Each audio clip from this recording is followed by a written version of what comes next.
going to show you the doorways pec stretch. This is a really good way. If you got a pillar or you got a doorway, do one arm at a time because it actually shortens it up. Most people know how to stretch the pec with the arm flat out here. I don't like this because as we take it into here, what's going to happen with the humerus, right, or the head of the humerus is going to pop forward. We don't want any of that. That can cause a lot of issues in your rotator cuff. That can cause a lot of issues and discomfort in the shoulder area just as you train more. So what we're going to do is we're going to actually make this small tweak.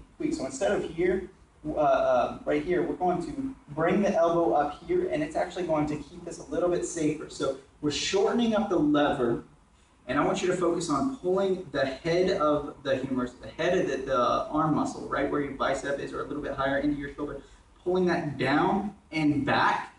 Engage the belly. You're going to take the inside leg. It's going to step forward. Opposite hand is going to go right here on top of the hip or on the side.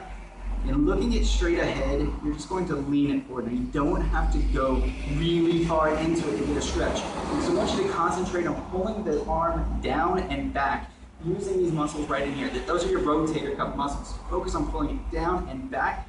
We're not necessarily looking to feel it in the side. It doesn't mean you're doing it wrong if that's the case, but pulling that into that capsule. It's going to strengthen up your rotator cuff, and you're still going to get a nice stretch right through here. The thing is, you don't necessarily need a hyper mobility or hyper flexibility unless you're in a situation like as a gymnast where you might want that. Otherwise, we're just looking to improve that range of motion and release the contractions.